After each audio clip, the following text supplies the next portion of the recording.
Merci beaucoup en tout cas d'abord de cette invitation.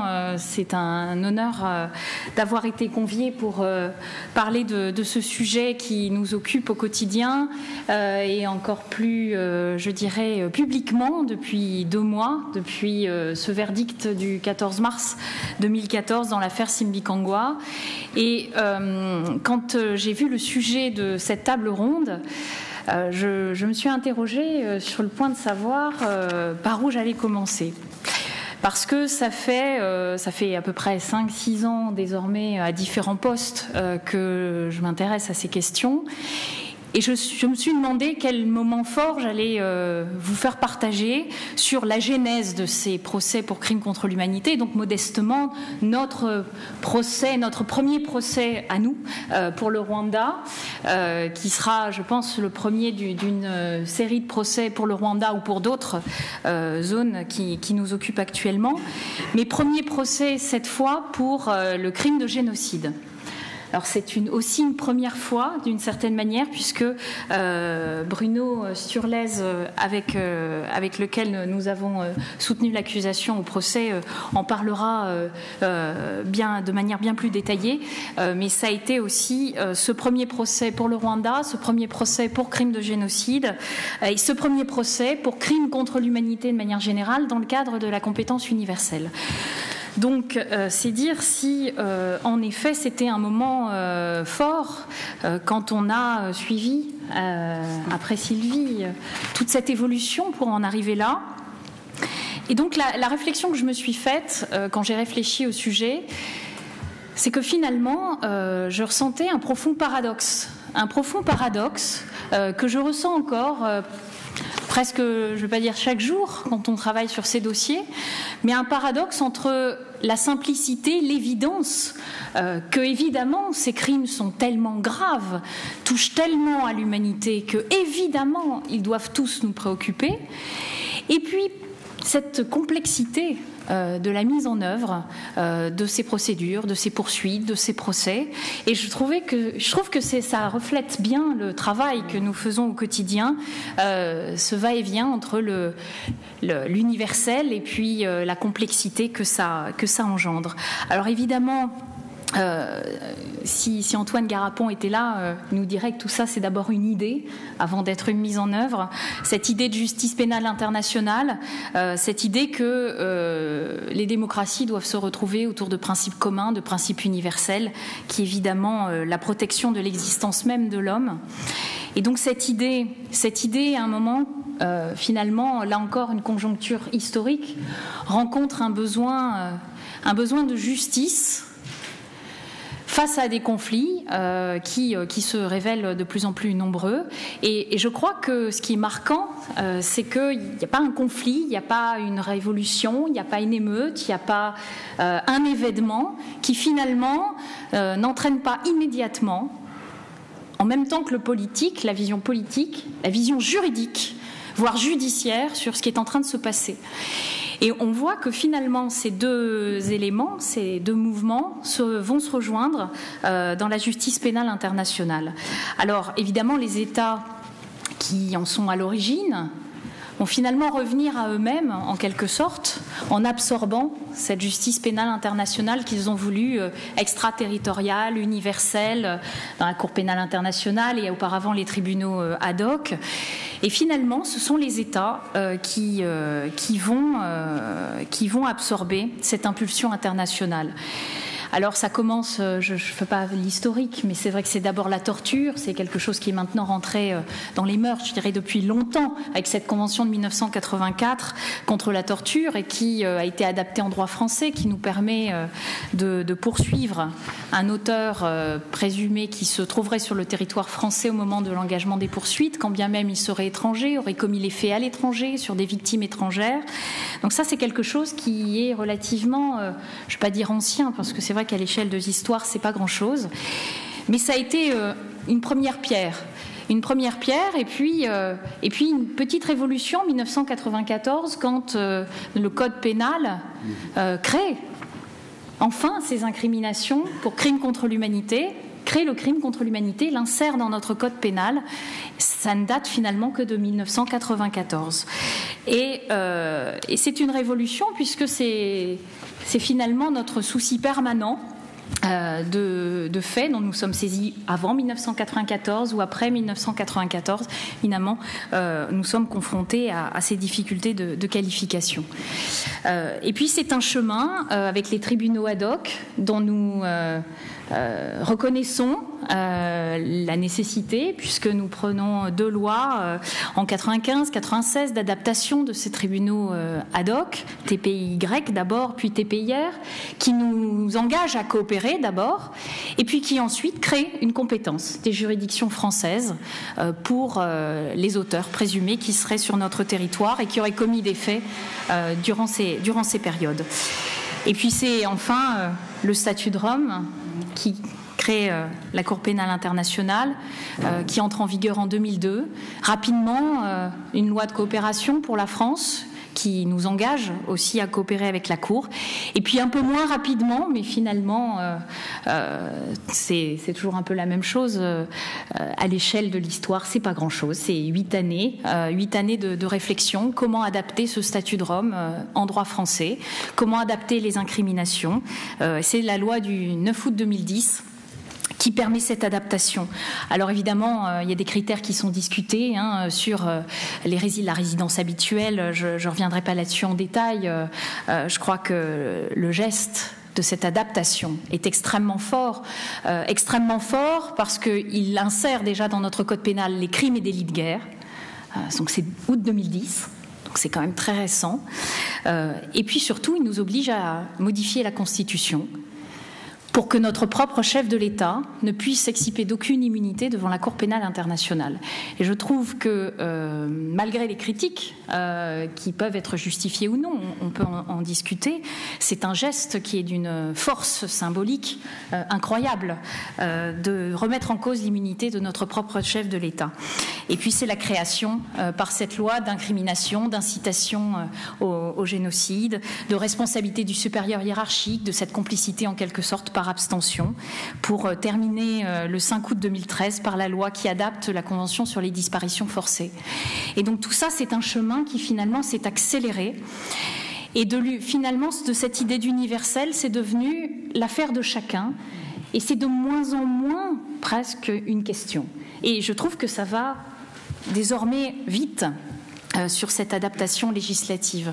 Et donc cette justice nationale, maintenant désormais, applique ce qu'on aurait pu croire limité à la justice pénale internationale. Et c'est, je pense, ce moment-là précis que de l'évidence, on bascule dans la complexité. Parce que désormais, il faut que nous, justice nationale, avec nos outils nationaux, notre droit national, notre procédure nationale, nous puissions juger ce genre de choses. Je vais essayer de me dépêcher, j'ai beaucoup de choses à dire. Donc, sur cette complexité, effectivement, il y a l'éloignement. Claude pourra en parler, la difficulté des enquêtes, les distances culturelles, la multiplicité des acteurs, et donc ce pôle, Sylvie en a très bien parlé sur la création. Évidemment, les dossiers rwandais ont été probablement un déclencheur sur ces affaires, mais je crois que c'est aussi toute cette progression législative, cette prise de conscience qu'il faut absolument devenir des magistrats spécialisés qui a permis véritablement de se mettre en mesure de poursuivre et de juger. Alors ce pôle, c'est la loi du 13 décembre 2011. Il entre en vigueur le 1er janvier 2012, d'abord avec de très faibles effectifs, une magistrate du siège à l'instruction, moi-même au parquet. Et puis, désormais, nous sommes donc 2 au parquet, 3 à l'instruction. Claude pourra en parler plus précisément, avec bien sûr des assistants spécialisés, des juristes de pointe qui nous aident à travailler sur ces incriminations particulièrement complexes. Et on voit qu'effectivement, si le chemin est encore long, le parcours a été très profitable, puisque 2 ans après la création du pôle, nous avons pu tenir ce premier procès. Et ces effets de complexité, je les ressens au parquet tous les jours, dans les dossiers que nous avons à traiter, parce que nous avons à créer un parquet atypique. sur ces affaires. Parquet atypique parce que les crimes ne sont pas flagrants sous nos yeux, commis au coin d'une rue, comme le braquage dans tel arrondissement, le crime dénoncé dans tel autre commissariat. Ça n'est pas flagrant, ça n'est pas porté à notre connaissance de manière évidente. Pourquoi ? Parce qu'évidemment, la plupart du temps, nous sommes saisis de faits qui sont commis à l'étranger, et seule la présence d'un auteur, souvent confidentiel, pourrait asseoir notre compétence. Alors il faut inventer, et cette politique pénale que nous tâchons d'inventer, elle est basée sur 2 axes. L'initiative d'abord. Alors comment faire de l'initiative dans ces dossiers-là, si ce n'est par le développement des partenariats, évidemment le travail avec les ONG, les associations, tout en restant chacun à la place qui est la nôtre, un développement du travail interministériel, un travail avec des administrations, avec évidemment les services d'immigration, et de maintenir une certaine vigilance. Et l'autre axe de politique pénale, c'est évidemment la prospective. Et ça, c'est tout à fait atypique pour un parquet de parfois ouvrir des enquêtes sur la présence d'une victime, de collecter un peu à la manière dont a travaillé le TPY à un certain moment, de collecter de l'information sans savoir forcément ce qu'on en fera, mais parce qu'on sait qu'on sera saisi des dossiers. C'est vrai pour la Syrie, c'est vrai pour la Centrafrique, c'est vrai pour d'autres zones, pour se préparer, créer une veille, qu'elle soit universitaire, qu'elle soit juridique, s'inscrire véritablement dans les événements. Et c'est là qu'on est au confluent du droit, de l'histoire, de la sociologie, de l'ethnologie, et c'est notre travail au quotidien. Alors c'est vrai que on pourrait s'interroger sur les effets de complexité qui se posent à nous sur la question de l'histoire, être tenté de faire de la géopolitique, être tenté de faire de l'histoire, parce que nous sommes, force est de constater, nous devons nous baigner là-dedans, évidemment, au quotidien, mais notre légitimité, je crois, tiendra au fait que nous demeurerons des juristes, malgré évidemment tout ce contexte, de faire du droit, à la fois pas du militantisme, parce que je crois que c'est peut-être le risque dans ce type de sujet, et en même temps de ne pas être frileux, parce que nous savons que dans certains cas, évidemment, nous touchons à des questions politiques, diplomatiques, délicates, sensibles. Je crois que la seule façon d'être crédible, légitime et pérenne, c'est évidemment de rester rigoureux. Et cet effet de complexité du global dans le national, on l'a ressenti, Bruno en parlera plus précisément, évidemment, dans ce procès Simbikangwa, avec le défi de poser l'histoire avec un grand H, alors qu'on parlait d'une histoire, l'histoire individuelle. Comment établir la responsabilité individuelle alors que par définition le crime de masse est collectif? Comment faire ressortir les ressorts des crimes pour l'appliquer à un individu? Nous avons fait le choix de citer un certain nombre de témoins de contexte, en effet, non pas pour transformer le procès en colloque, parce que ça aurait pu être le risque, et nous avons, je crois, réussi à ne pas le transformer en colloque, mais utiliser ce contexte historique pour donner du sens aux actes. Parce que ce qui nous a frappé, c'est que ces crimes sont interprétations, ces crimes sont positionnements. Ces crimes sont extrêmement complexes à décrypter, et pour qu'ils soient crimes contre l'humanité, en effet, nous devons l'éclairer du sens du collectif. Et ces témoins de contexte avaient cet objectif.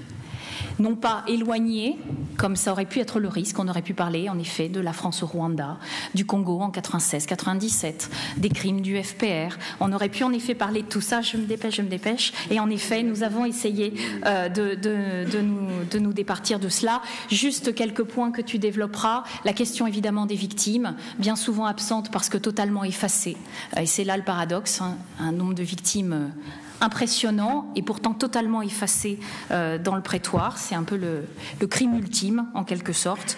Et deux, trois points, peut-être juste un dernier point juridique, la grande difficulté d'être absorbé par le droit international, de devoir vulgariser la jurisprudence du TPIR, de devoir ramener au droit national, de devoir finalement amener les jurés à comprendre des choses très complexes. Et je crois que prochain défi qui sera le nôtre, à la fois pour le Rwanda et pour le reste, c'est de gérer non plus cette fois un temps trop long pour juger, mais peut-être un temps trop court. Et ça, je soumets à votre réflexion, puisque ce temps trop court ne nous empêchera-t-il pas d'avoir le recul suffisant de l'histoire, du positionnement des acteurs. Et là, je pense évidemment à la Syrie, où je pense que nous serons peut-être même saisis avant la fin des conflits, d'un certain nombre de dossiers. Et ça pose véritablement la question du recul que nous devons avoir et de cet équilibre entre le trop long et le trop court. Voilà un petit peu les réflexions que je voulais amener dans ce débat. Évidemment, je vais laisser la parole. Excusez-moi d'avoir été un peu longue.